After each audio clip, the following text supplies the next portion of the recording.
Good evening. Andito tayo ngayon sa Pogi Problems with Uncle G and Uncle B. Alright, so tonight, ang first question natin galing sa ating sender, Rex Miliora. Uncle B, pakibasa. Uncle A and Uncle B, paano po ba makamove on? Dahil po yung crush ko na teacher nung grade 3 po ako, crush ko pa rin po hanggang ngayon. Nahihirapan po ako makamove on kay Sister Teresita. Matindi. Matindi to si Sir Rex Miliora. Pag nagka-crush to matagal. Nagka-crush sa madre. Teacher niya ng grade 3. Ano masasabi mo dyan, Uncle A? Well, Uncle B, unang-una, nandito kami ngayon sa Takip Silim Cafe.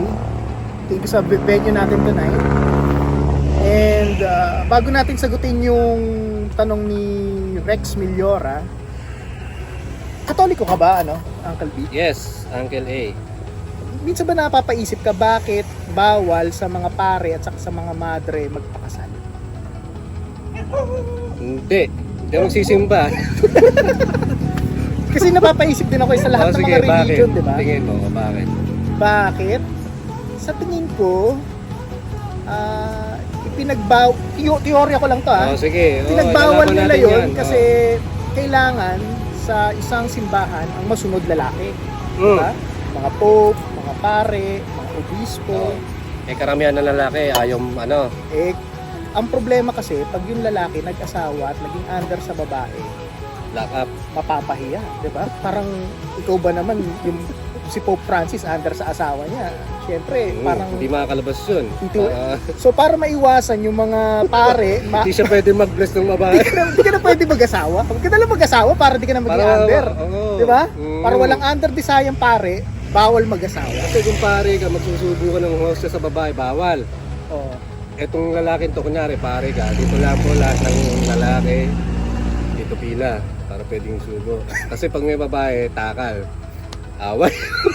Di ba? Okay, pag-uwi. Nagselos nagselos eh. Sige. So, yun. So, anong may papayo mo kay Rex Miliora? Crush niya yung madre. Sige, crush niya yung madre nung grade 3. Teacher nung grade 3. Teacher ng grade 3. Ang mapapayo ko sa'yo, Rex, huwag ka magagalit. Kailangan mawala muna siya sa paningin. Sabi nila, out of sight, out of mind.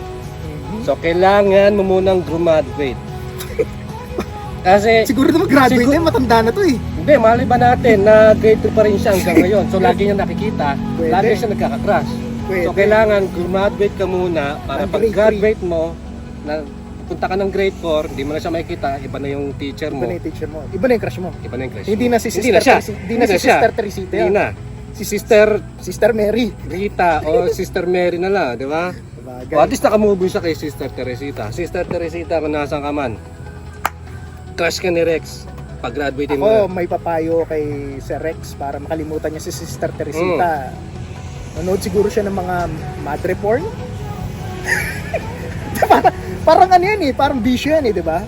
Parang kailangan mo mag-withdrawal, di ba? Para makalimutan mo yung isang tao. Baka lalo siya magkaroon ng idea na Pwede si Sister Teresita. Pwede pala, Tiyempoin ko siya mag-isa, makulong ka, tropa. Kaya maipit sa washing machine, Sister Teresita. Pwede ba yun? Pwede ba tayo magbura dito? Kaya na lang natin, lilingan na lang natin. Okay.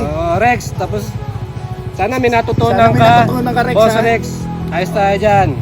Ito, may tanong si Mr. Kiyosaki. Sino ba yan? Mr. Kiyosaki. Okay. Uncle A. Paano ko aaminin sa mother-in-law ko na crush ko siya? Paano aaminin sa mother-in-law na crush mo siya? Ikaw ba? May asawa ka na ba, brother B? Meron. Maganda ba mother-in-law mo? Ilan taon na ba mother-in-law mo? Ha? Sige, di naman Iba tao na lang yung tanong ngayon. Hindi naman nanonood, hindi naman na mapapanood ng misis mo. Tayo lang to. Malay mo.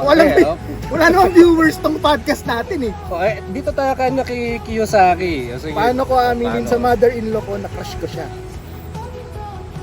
Kung ako, magpaalam ka sa father-in-law mo.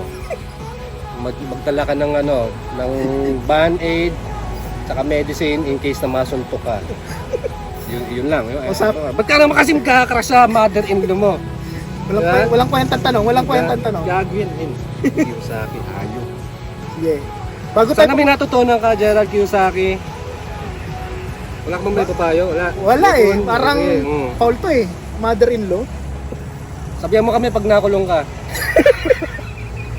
Bago tayo pumunta sa next question, matanong lang kita. May asawa ka na, brother, di ba? Meron nga. Anak mo, babae, lalaki. Babae. So kunwari lang naman, naghiwalay kayo ng misis mo. Ah. Tapos, Pag malaki na, nakita niya to, malamang. Pag mala- napanood niya to, malaki oh, na sige. anak mo, di ba? Oh, sige, Kinasal na. oh. Tapos kunwari kinasal siya, invited ka naman sa kasal pero hindi mo siya ihahatid sa altar. Hindi ka father of the bride. Ano ka? Guest of the bride ka. Guest. Pero may honor pa rin yun, guest of honor. Oh, wala, guest lang talaga. Guest of the Wala. bride lang. Oh. Guest of honor. Anong magiging reaction mo? Masakit yun ha, hindi ka ama. Hindi Hindi ka kaya. papunta doon na... Hindi. Sila magbayad mo kasal nila. Oo. Tapos ako parang guest ako na kakain lang ako, uuwi na ako, bahala ka dyan. Total, guest ako eh. Oh, guest ka lang. O, bayaran niya yan. Sasama ba loob mo? Hindi, nakakain ako eh. Hindi ka magpo-post sa social media. Hindi ako magpo-post sa social media. Bahala kayo dyan, basta ako busog, kumain ako, pumunta ako, wala akong ginastos. Kumain, umuwi, nag-beer, natulog. Be good. Be good, bro. Eh kung ayaw mo talaga akong ama eh, di ba? Alam mo, ito, Oh, ay. kaya to ko na to ng brother. Oh, Kasi, sige. Kasi ano ano yan to eh, eh, tungkol kay Dennis Padilla to eh, di ba? Yung Oo. issue niya ngayon. Hot topic yan. Oh, tapos, Pansin ko lang dito kay Dennis Padilla, lagi niya pinopost yung mga anak niya, di ba? Julia Barreto, tsaka itong kinasal ngayon.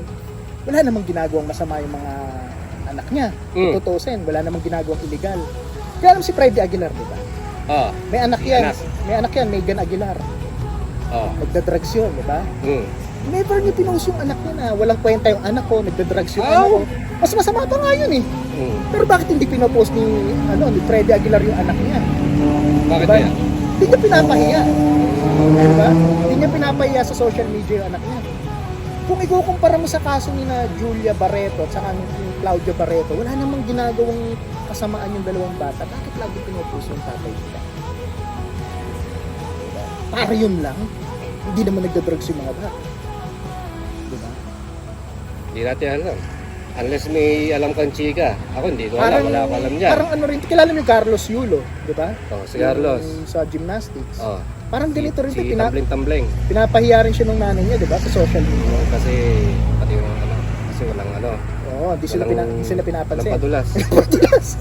Di ba? Dami niyang milyon, wala man lang. Dami milyon, wala man lang Yung tatay binili. niya nagbabike, di ba? Oo, Post di ba? pa, nagalit yung mga tao. Nag-online selling na lang. Tapos siya, pagiling-giling dancing Oo. lang, no? Tambling-tambling Nakatira sa lang. BGC, Oo. kasama yung girlfriend, si Chloe. Oo. Eh, bilang isang magulang, maging masaya na lang tayo na successful yung anak natin. Diba? Kung maalala tayo, good. Kung hindi, huwag na lang natin. Sila lang nakakalam ng problema nila eh. Diba? Malay ba natin kung ano talaga yung nangyari sa kanila sa pamilya nila? Hindi natin alam. Hindi tayo makakapagsabi. Pero magandang i-content sa podcast. boto para- pa rin ako kay Carlos Yulo kasi bata pa siya. Dami siyang achievements ngayon. Ano yan, titingin ka sa nakaraan tapos siguro mag-aayos din niya kasi pamilya ka pa rin kahit anong gawin mo. Maganda naman, hindi naman siya sumasagot sa social media. Oo. Hindi naman niya. Boto pa rin ako dyan kay Carlos, maayos na pa rin yan. Eto. Dahil dyan, dito na tayo sa tanong natin. Eto. Brother Forma. Tago Yan na ba yung natin huli? siya sa Yan na yung pangalang... Sige, ihuli na natin may isa yan. may isa pa tayo. Ito, Ihuli na natin yung mga ba? RJ Velasco. RJ! Okay, basa Ano na naman ang reklamo? Uncle B. Uncle B. Paano ko? Paano ko sasabihin sa crush ko na may asawa na ako? Ikaw ba, Uncle B? May asawa ka na, di ba? May crush ka pa bang iba? Yeah. Yan. Nandito tayo. Kunwari lang, may Ay, asawa ka. may asawa ka. Oh, walay. Hindi ka pwedeng tanongin. Oo, Huwag mo rin ikaw. ako tanongin. Yaman na, eto nga. Kunwari lang, hindi. Makaka-relate ka, brother eh. May asawa ka. Matatakalan tayo niya. Sila na nga nagtatanong. May asawa ka, may crush ka. Paano mo aminin sa crush na may asawa ka? Sa crush ko na may asawa. Kung ako sa'yo, RJ, salamat sa tanong mo. Magpapaalam ako sa asawa ko, nasasabihin ko sa crush ko na may asawa na ako. Papaalam mo sa kanya. Magdadala ako ng banig, magdadala ako ng gamot in case ma-balljack. At least nagpaalam. Sa bagay, Hindi ka no? pwedeng pumunta sa crush mo, ay may asawa na Ano ako. kayo Paano kung yung crush mo, minessage yung asawa mo, ano pagsasabi nga itong gagawin na to? At least nagpaalam Ano ka. kaya reaction ng... Pag nga taga ka ng gano'n, at least paalam ka. Yun malaga. Ano kaya reaction ng asawa mo pag nagpaalam ka na magsasabi ka sa crush mo na may asawa ka na? Eh, baka wala na akong asawa. Yung damit ko nasa labas na, ano, 50 isang tumpok, gano'n, nakabenta na. Yari tayo dyan. Pag wala po ako sa susunod na episode, alam nyo na. Pag wala dahil ako sa dito, podcast pag siya lang natira, natakalan na tropa. O ikaw, wala ka pa nga sinasabi. Ako RJ Velasco. nabebeligro dito eh. May asawa ka RJ, na, may crush ka pang iba. Sinabi ba Parang- niya dyan kung sino yung crush niya? O, Wala eh, walang lalaki, babae, hindi natin walang alam. No sa bagay, context. no? Okay. May nag-reply nga dito eh, oh. Ah, Andrew Perse, sabihin mo, di ka seloso. Parang ang labo na sagot. Kasi siya yung aamin dun sa crush niya na may asawa na siya eh. dali niya yung asawa niya, tapos saka siya umamin sa Siguro crush ang ma-advise ko lang dito kay RJ, Ah. huwag niya munang aminin. Diba? Pwede. May mangyari muna sa kanila. Pagkatapos na may mangyari, at saka niya sabihin na may asawa siya. Para kung di man siya tanggapin, may nangyari na. Okay, RJ, balitaan mo kami pag nakulong ka. So RJ, Ah, huwag mo munang aminin. After may lantakan nangyari mo sa inyo, muna. o mga pangatlong beses na may nangyari sa Papakin inyo, mo muna. ito gawin mo, brother. After ng pangatlong beses nyo mag-date na nag-check-in kayo, may nangyari sa inyo, umiyak ka. Umiyak ka. Yun.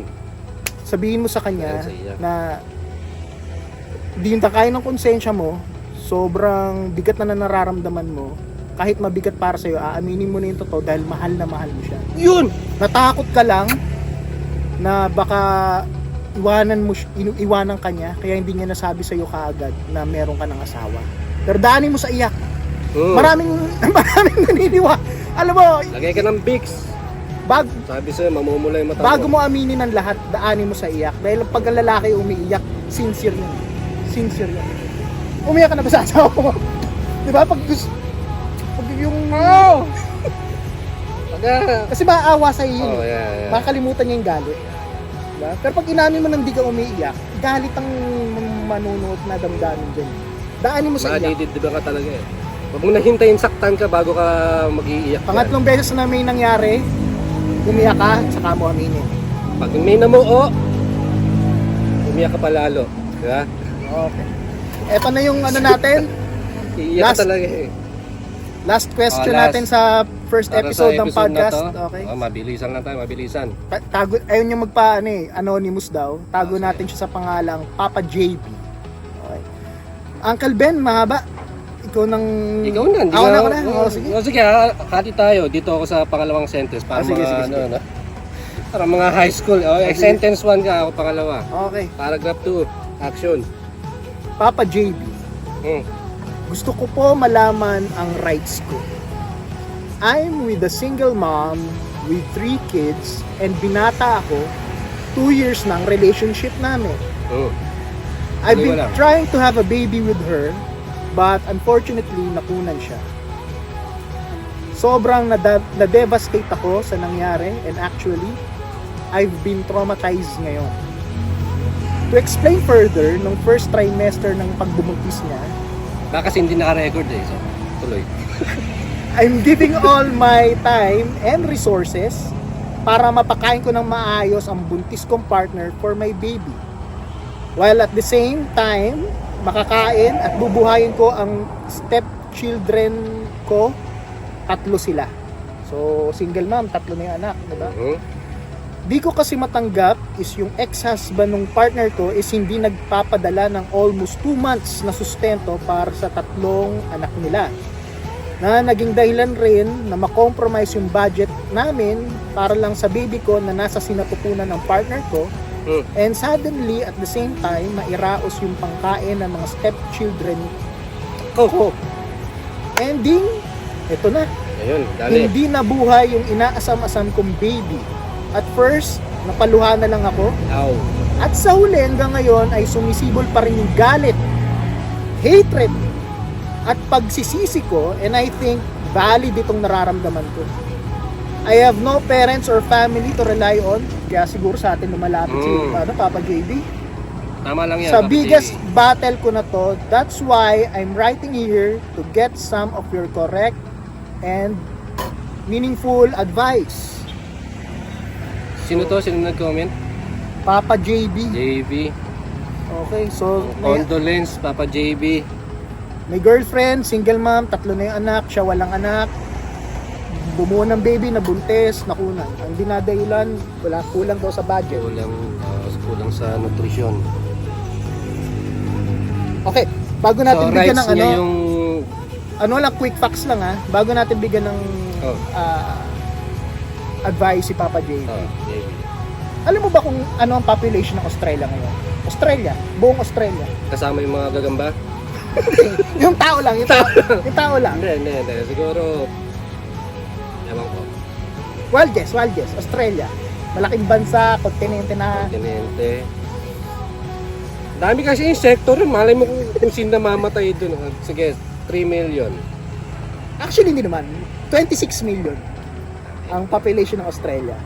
Ngayon, ano ang population ng single mom sa buong Pilipinas?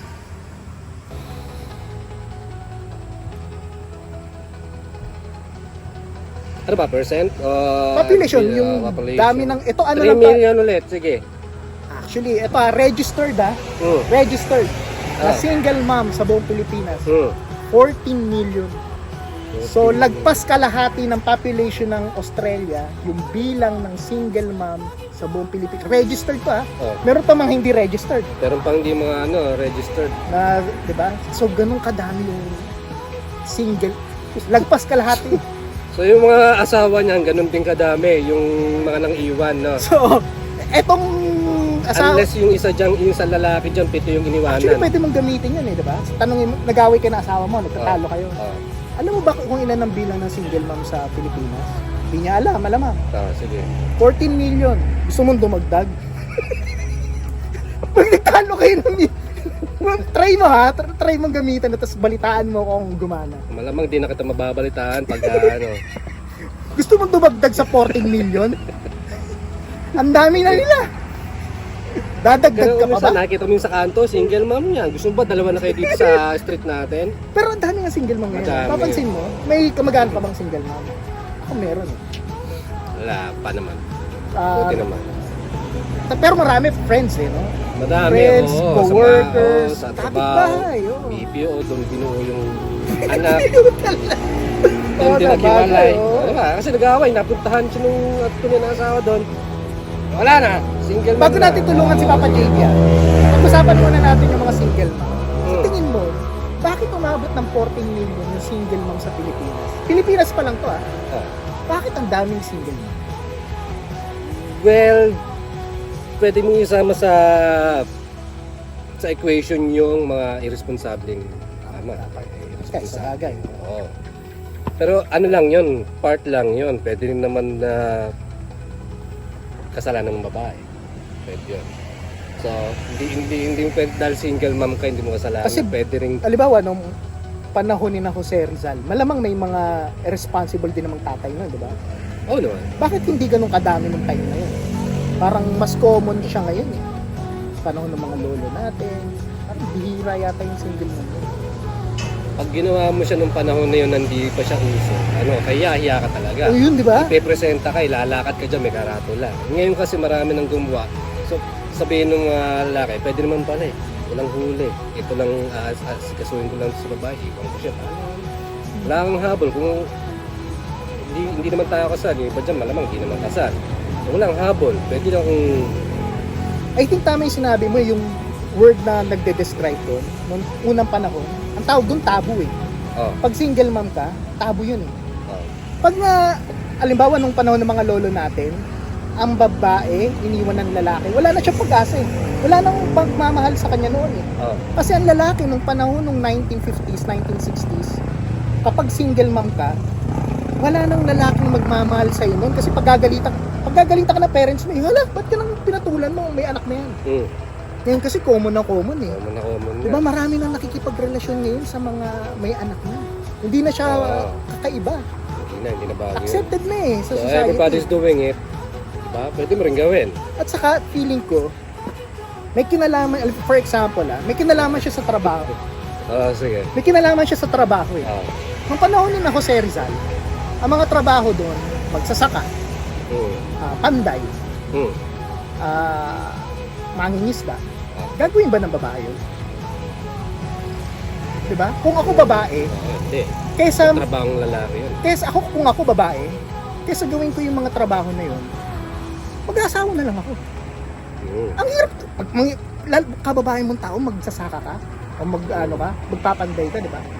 So, tingin ko, nung panahon ni Jose Rizal, pag sinabi ng isang lalaki na ang elepante ay isang reptile, halimbawa lang, diba? Walang choice yung babae kundi umuo lang siya, diba? Kahit na alam niyang mali eh. Kasi natatakot siya na kapag nakipagtalo siya sa lalaki, walang bubuhay sa kanya. I-compare mo siya ngayon, year 2025, ang trabaho ngayon, computer lang eh. Karamihan. Diba? Bangko, call center. So, ang mga babae, kaya na nilang trabahuin yun. Kapag may sinabi ako na tingin ng babae na mali, malakas ang loob niyang kontra yun ako. Trabaho siya eh. Di ba Agaman eh. Diba? Ikaw, bahala ka. Malamang, mas mataas pa sa Oh, ako sa'yo. diba? Eh di magalit ka, wala akong pakialam, trabaho ko eh. Iba ang lakas ng loob ng mga babae ngayon. Kaya maraming mga single mom. Kasi alam nila, kahit mawala yung lalaki, kaya ko namang mabuhay. Diba? Ayun lang. Hindi ko kaya, kahit di na ako dumipende sa'yo, kaya ko, di ba? Diba? Kasi ang trabaho naman talaga ng lalaki, gumastos eh. Bayad ng bahay, ng kuryente, grocery. Trabaho, para Diba? kumita, para sa mga gastusin. Eh kung ang trabaho ng mga time na yun, mangingisda o kaya magsasaka, kung ako babae, oo lang ako sa lahat ng sasabihin mo. Paano ako kakain pag giniwan mo ako? O sa bahay, magsulsi. Tahi. Benta mo yun, no? Hindi, yung damit mo asawa mo, pag may Oo, punit yan, ganun di nga. tahi-tahi. Pero ang babae kasi nung unang panahon, wala silang kakayang kumita ng pera eh. Bahay lang talaga. Mahirap talaga yung trabaho nyo. Ngayon, kaya-kaya nilang kumita ng pera, kaya-kaya nilang makipag-argumento. May mga boss na babae, di ba? Oo, malaki pa sinusweldo sa'yo. Oo. Ngayon, tulungan natin Tulungan na natin, nakalimutan natin tulungan kasi Papa kay JB. si Rizal, buti pa si Rizal, natulungan natin yung mga kababayan. Yung mga kababayan niya, Wow. itong mga to, hindi. Nawala po, Nawala yung tanong. nawala yung tanong. Oy, ikakat na lang namin, huwag kayong magagalit kung may ikat. Ayan.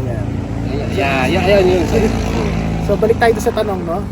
So, Oo, Papa commercial JB, break lang. may... Yung tropa si Papa JB. O, mauna ka na dahil Papa JB may alam mo ang history. tatlong anak, yung kanyang girlfriend ngayon. So, hindi niya natutukan yung tunay niyang anak.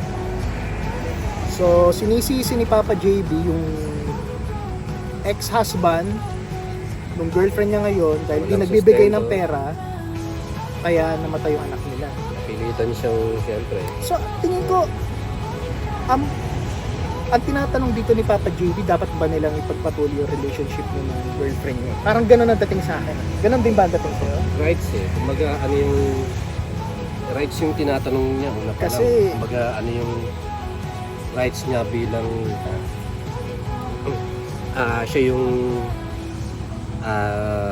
so may Siya yung yung misis niya, di ba? girl May- niya yun, no? Oo. Tapos yung lalaki wala naman. So para siyang Anong rights? Eh, nangyari na, namatay na yung bata eh. feeling ko nasa kanya naman lahat ng rights kung anong gusto niyang gawin. Kung gusto niyang umalis, Oo. pwede siyang umalis. Katulad ng mga nangyayaring yan. Di wala naman habol sa kanya yung babae, hindi naman sila kasal yata eh. Ang option yun lang naman dito, ituloy yung relasyon o itigil yung relasyon eh. Parang yun Kung yung... mahal mo pa si asawa, si Oo. babae, Kunwari ang pangalan ni babae si si Mama Olive. sige. Diba? Kunwari yun ang pangalan ng girlfriend niya, si Mama Olive. O siyempre, Kung mahal mo ba si Mama Olive, tuloy lang. Tama ba? Tuloy lang. Pero magluluksa muna siya kasi tuloy na anak. So, kailangan yung strength niya ngayon manggagaling dun sa misis. Kasi ano siya eh. So, Parehas sila. So kunwari ko si namatayan. Papa JB, diba? Oh. Yung girlfriend mo si Mama Olive. Oh. Mahal mo pa. Tuloy lang, laban. Oh, syempre. Pero may Right. tatlong anak na. Mahal mo rin yun, dapat.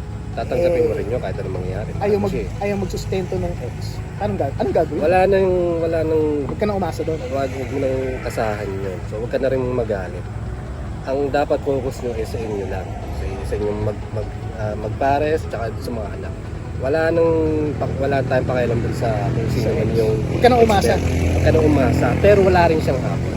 So pag naglakihan yung mga bata na yan, kahit isa dyan wala siyang hapon. Hindi kaya si Dennis Padilla hindi kaya si Dennis Padilla yung Hindi natin ex-husband? alam. Pag kinasal yung Parang konektado to sa kaninang tanong pag kinasal yung isa dyan, hindi rin siya guest of the lang. bride. Oo. Parang konektado eh. Hindi kaya ex ni Baka Dennis. naman isa dyan sa mga... So yun Ano na may ba itong mga audience mo? Bakit? Ay nako. So yun na may papayo mo. Kung mahal pa, gastusan mo lang yung 3 bata. Huwag ka nang umasa doon sa Hindi mo na pera ni Dennis. Huwag na, huwag ka nang umasa doon sa pera ni Dennis. Total, guess lang yun. Eh. Kaya ni So kung mahal mo, nasa iyo lahat ng right. Kung Kasi gusto alam mo mo- alis ka. Kung ayaw mo, kung mahal mo pa, di mag-stay ka. Uncle B, Ah, madaling sabihin na kung mahal mo pa, ituloy lang yung relationship. Madali yun eh, di ba? Pero yung bigat ng may 3 kang, hindi 3 eh, kasi syempre yung babae pa, tas bibig mo pa, 5 kayo. Di ba? Mas Ikaw, wala pang trabaho yung babae, malamang. sabihin natin walang trabaho. Sabihin natin wala. So, 5 tao ang kakailangan mong buhayin. Hindi natin Ilalaban mo talaga, Uncle B. alam. Oo, siyempre. Kung mahal mo, Oo.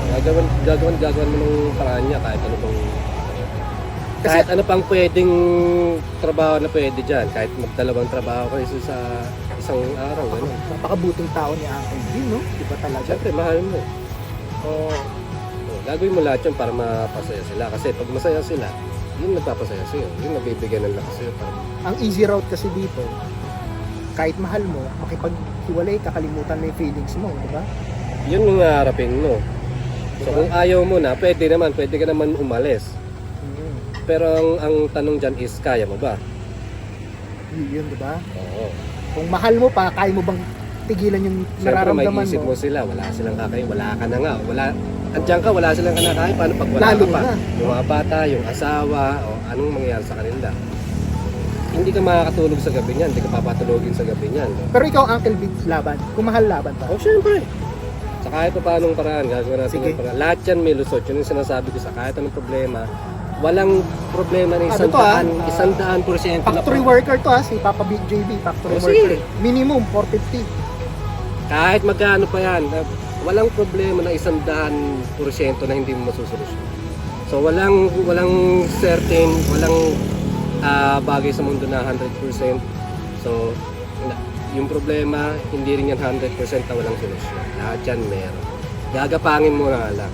Siyempre, tatagan mo yung sarili mo. Gagapangin mo yan kahit saan bubog pa yan o kahit anong kainin mo dyan. So as long as handa kang harapin Basta yung mahal mga mo. bagay na yun. Kahit anong problema yan. Sound check. Love will keep us alive.